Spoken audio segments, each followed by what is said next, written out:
Hello everyone, स्वागत है आप लोगों का। उम्मीद है कि आप लोग बहुत अच्छे होंगे, आपकी तैयारी बहुत अच्छी चल रही होगी।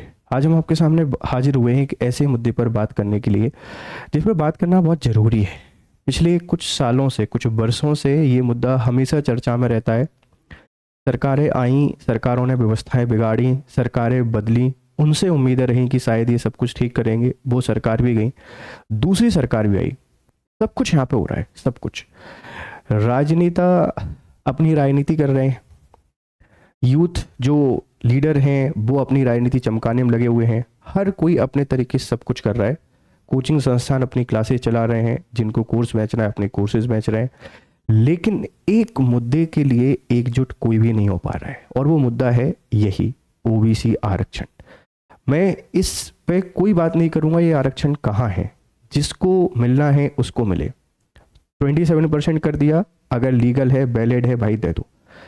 अगर इलीगल है उसको हटा के नॉर्मल कर दो। इसके कारण इतने सारे बच्चों की लाइफ खराब हुई पड़ी है। बच्चों ने पीएससी का पेपर देना बंद कर दिया है। क्यों? क्योंकि वो 87% वाला मसला उनको देखता है। वो बच्चे जो 2019 से सिलेक्ट हुए हैं, उनकी हालत क्या होगी सोचिए। 2025 आ गई है, लेकिन उनको पता नहीं है कि उनका सिलेक्शन होगा या नहीं होगा। क्योंकि या तो ओबीसी का बच्चा सिलेक्ट होगा या अनरिजर्व कैटेगरी का बच्चा सिलेक्ट होगा। कौन सिलेक्ट होगा ये क्लियर नहीं हो पा रहा है। और हम लोग इतने मूर्ख हैं, मतलब ये जो स्टे लगाने वाले लोग हैं, ये बच्चे बहुत कम होते हैं, ये पॉलिटिशियंस होते हैं। वो अनरिजर्व कैटेगरी के होंगे तो भी पॉलिटिशियन होंगे, और ओबीसी कैटेगरी के होंगे तो भी पॉलिटिशियन होंगे। इस व्यवस्था का समाधान हमको चाहिए। देखो, सरकारें सॉल्व नहीं करेंगे, क्योंकि सरकार जिसके भी फेवर में देगी उसके अपोजिशन वाला सरकार के खिलाफ हो जाएगा, और सरकार को पता है कि अपनी सरकार चली जाएगी। हमारे पास कोई ऑप्शन भी नहीं है, दो ही ऑप्शन है, और दोनों चोर चोर मौसेरी भाई हैं। कोई बहुत अच्छा नहीं है, कोई बहुत, और मैं खराब की तो बात ही नहीं कर रहा, इनका लेवल क्या है। तो इसके समाधान होना चाहिए। अब एक उम्मीद की किरण जागी है। उम्मीद की किरण क्या जागी है कि अभी सुप्रीम कोर्ट पर इस वर्डिक्ट पर, या सुप्रीम कोर्ट में इसमें सुनवाई चल रही है। और जो सुप्रीम कोर्ट है, सुप्रीम कोर्ट ने इसके बारे में क्या बोला है, इसको पूरा समझने की कोशिश करते हैं। ओबीसी जो आरक्षण है 27%, इसकी पूरी कहानी आपको समझाने की कोशिश करेंगे, कैसे ये आया, क्या इनके पीछे वजह है। और अब इस पे जो अगली सुनवाई है वो 5 अगस्त को होगी। 5 अगस्त में बहुत समय नहीं है। 5 अगस्त को इस पे सुप्रीम कोर्ट के द्वारा फाइनल हियरिंग हो सकती है, और 5 अगस्त वो उम्मीद की किरण है कि उस दिन हो सकता है कि ये इस पे समाधान आ जाए। तब तक एक काम हम लोगों को बेसिक करना है। आप लोग ट्विटर चलाते हैं, एक्स चलाते हैं, उस ट्विटर पर, इंस्टाग्राम पर, यूट्यूब पर वीडियोस बनाइए, और एक पूरा माहौल बनाइए कि भाई ये आवाज़ पहुंचनी चाहिए न्यायपालिका तक, व्यवस्थाओं तक। हम नहीं बोलेंगे तो कुछ नहीं होगा, इसका ध्यान रखिएगा। तो सुप्रीम कोर्ट ने क्या बोला है, उस पूरी कहानी को समझने की कोशिश करते हैं। ठीक है भाई, देखो मुद्दा क्या है। मध्य प्रदेश सरकार ने जब 2018 में सरकार बदली तो कांग्रेस सरकार आई, और इन्होंने 2019 में ओबीसी आरक्षण को 27% देने का कानून बनाया था। ये कांग्रेस की हमेशा से नीति रही है कि सरकारी पदों पे भर्ती प्रक्रिया को बाधित कर दो, और भर्ती प्रक्रिया पे बाधित करने का तरीका क्या है, आरक्षण को बढ़ा दो। आरक्षण को बढ़ा दो, आरक्षण को कम कर दो, क्वालिफिकेशन कुछ भी कर दो। ये हमेशा से इनकी रहा है। 1993 में जब भी दिग्विजय सिंह सरकार बनी, उन्होंने भी यही किया कि 2005 तक सही तरीके से कोई भर्ती हो ही नहीं पाई। मध्य प्रदेश में 2005 के बाद से लेकर 2018 तक ठीक ठाक भर्ती हुई। पीएससी भी अपने तरीके से सही चली। 2008 से सुधार शुरू हुए, 8-9 से सही तरीके से भर्तियां शुरू हुई, और 2018 तक 10 साल तक बढ़िया तरीके से सब कुछ चला। लेकिन 18 में जैसी ही सरकार बदलती है, उन आकाओं को फिर से लगता है कि प्रक्रियाओं को फिर से खराब कर देते हैं, और ये 27% का मुद्दा लाके खड़ा कर दिया। या तो इसका परमानेंट सॉल्यूशन करो, मतलब आपने किया, हाई कोर्ट में सुनवाई कराओ, हाई कोर्ट से वर्डिक्ट लो, सुप्रीम कोर्ट में सुनवाई कराओ, सुप्रीम कोर्ट से वर्डिक्ट लो, 27 दो, मुझे कोई दिक्कत नहीं है। इसके कारण वो 13% बच्चा परेशान हो रहा है। उसके जीवन की क्या स्थिति है किसी को पता ही नहीं है। राजनेता खुश हैं अपनी जगह, टीचर खुश हैं अपनी जगह, और जो पिटीशन लगाने वाले इसलिए खुश है क्योंकि उनका भी सिलेक्शन नहीं हुआ, तो किसी और का भी नहीं होना चाहिए। दिक्कत यहाँ पे आ रही है। तो ये 2019 से इस कहानी की शुरुआत हुई। मई 2022 में हाईकोर्ट ने इस पर अंतरिम रोक लगाकर इसे 14% तक सीमित कर दिया। जो मई 2022 है, यहाँ हाईकोर्ट ने इस पर रोक लगाकर इसको 14% कर दिया कि भैया ये असंवैधानिक है, ये इलीगल है, ऐसा नहीं हो सकता। 14% कर दिया। उसके बाद भी सरकार अड़ी हुई है कि नहीं, हमको तो चाहिए। क्या चाहिए मुझे नहीं समझ में आ रहा भाई। आप किसी भी वर्ग को दे दो, आप ओबीसी को दे दो, आप अनरिजर्व को दे दो, किसी को भी दो, पर इसका समाधान निकालो, क्योंकि बहुत सारे बच्चे इसके कारण परेशान हैं। अब इसकी पूरी टाइमलाइन समझो।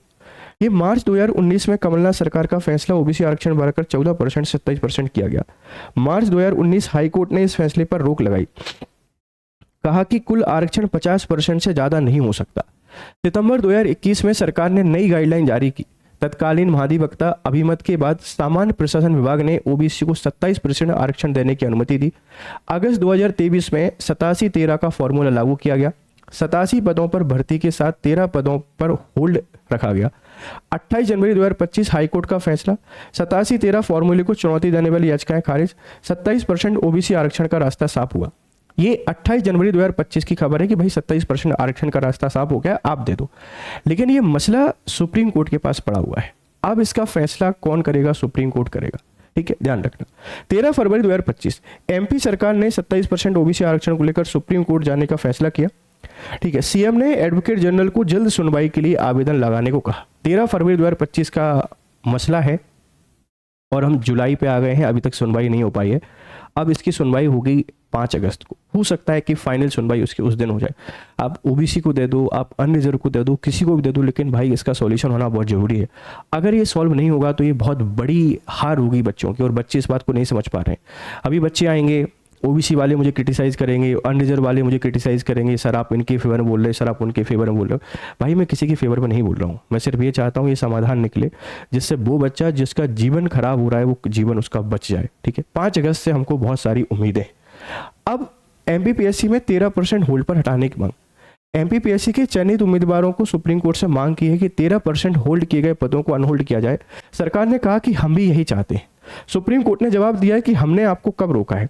सुप्रीम कोर्ट कह रहा है हमने आपको कब रोका है, भाई इसका समाधान निकालो। जो लीगल है वो लीगल काम करके इस अनहोल्ड लिस्ट को हटा दो, बहुत सारे बच्चों को ज्वाइनिंग दे दो, उनके जीवन में खुशियां आने दो, उनको सफल होने दो और नई कहानी लिखने दो सफलता की। पर सरकार सुनना ही नहीं चाहती। सरकार पता नहीं क्या चाहती है भाई।